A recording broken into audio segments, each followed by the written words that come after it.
Body shaming. You see, there are two things in body shaming. When people talk about you somewhat way, talk about your body in somewhat way, there are two things. It's either they want to be like you, they're kind of like letting you are aware of things they don't like. Now, it's a question for you. If you don't like it, do I like it? If you don't like it, are you me? So it's a question for yourself.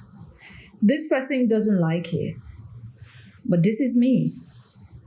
Was it this person who gave it to me? No. Are we of same family lineage or background for you to understand or know that this is how my family used to be? This is how my background or generation used to be? No. So when someone literally body shames you, is either the person wants what you have, or the person is kind of like creating an awareness of what you should change. Now, are you comfortable about what you have, or do you want to change what you have? You see, body shaming is about your image. Body shaming it's you, what you've got that you didn't give to yourself, but nature gave it to you. So when you're worried about what another person condemns, could the worry really be worth it? Now, the issue of two-face, the moment I heard this very situation, the moment I read it, I was just like, baby girl, you can't be doing this. Isabella talked about her family, talked about getting these body shames from people who were her friends or so on. Sweetheart, I just want to tell you, you are enough. You are beautiful, you are bold, and you are more than what you see yourself to be.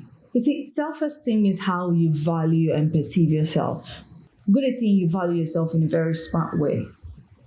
The only thing, or one of the things that breaks our mentality down, is how we feel about ourselves.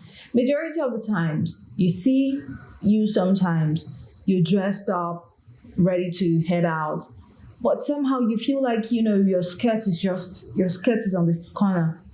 You see yourself not wanting to go greet people, stand to say hello to people. Why? Because your mind is telling you that your dress is not suiting. And that's exactly the way that the whole body shaming idea comes about. Your mind tells you that your skin is not good enough. Your mind tells you, I want to be slim like this person. Why am I not like this person? Your mind tells you, like, could it be this person is seeing you to be very thick or maybe too dark? Could it be that this person is seeing me not too good enough? So the first things first on how to manage the issue of body shaming is telling yourself or perceiving yourself to be enough, to be good enough than what other people see you to be good enough than what you think you are.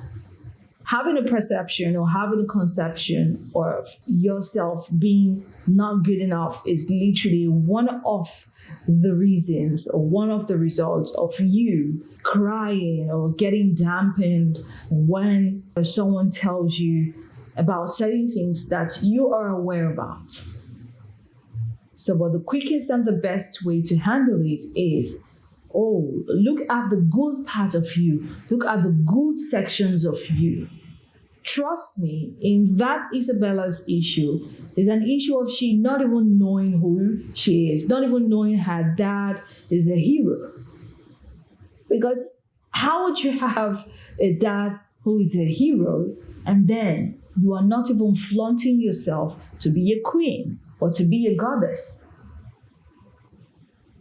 That is you not even knowing your value or knowing your esteem.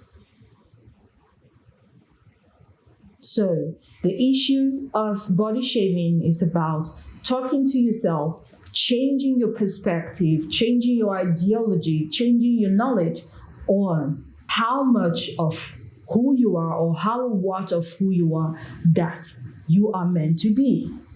So you see the issue of the parental attention from mother or from the father to the kids is literally, it's one huge factor that a lot of parents literally lack.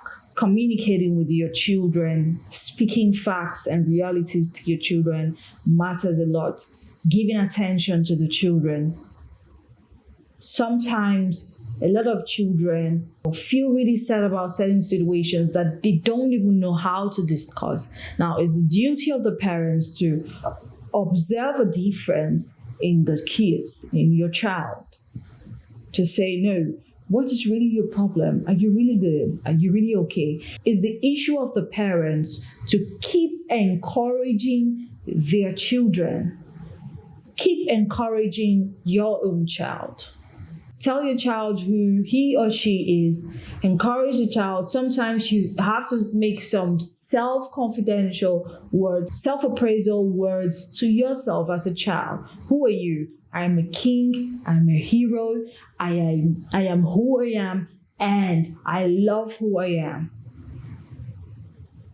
Sometimes it's advised that parents bring their children close, say some words of appraisal to their children, encourage their children, make their children to know that, hey, this is your family, this is your blood lineage, this is who you are, this is who your family is different from another person's family. Your bloodline is different from another person's bloodline. So it gotta be you encouraging that child to tell your child who he or she really is. Unfortunately, the world is really interesting that today you find more of people who want to discourage you than encourage you. And this majorly, most of the times, come from people you are much more closer to, maybe some family and friends, uncles, cousins, extended relations. Most of the times, even some peer groups or some friends that you actually bring closer to you.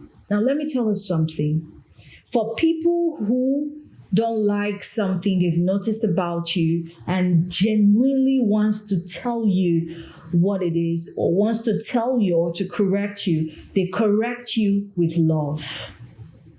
They correct you in a manner that your heart feels that truly this is a truth, this is a fact that my brother or my sister or my friend is saying. And then naturally you see yourself imbibing and you see yourself wanting to change it or taking corrections out of what you have been told, or making corrections out of what you have been told. So now this is a mental awareness I really want to share to each and every one of us to know about. We need to get adaptable to how or certain ways people communicate with us. You see someone telling you, this shirt you're wearing is really large, yo. Even though I like it, but it's large though. It's large though. You see someone making a mockery out of the message he is trying to share with you. So mental awareness on guarding your esteem or guarding, your perception about how you feel is literally very important.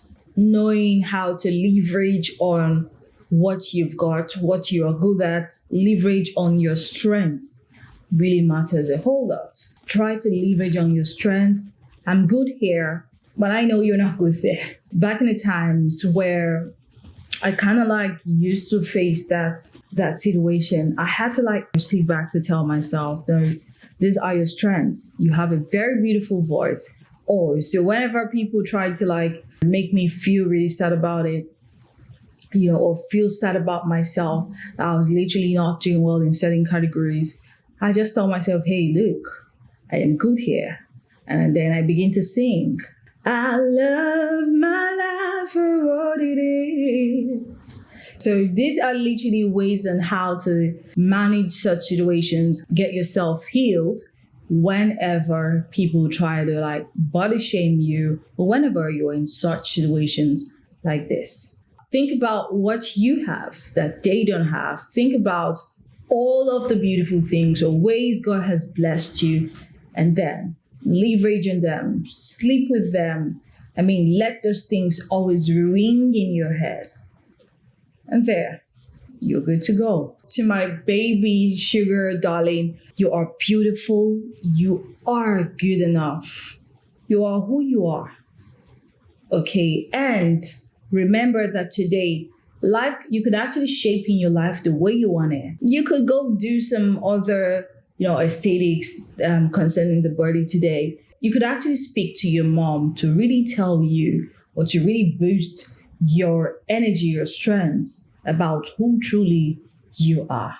You're a queen, you're golden, your dad is a hero, your mom is a hero, and you are good enough. I love you.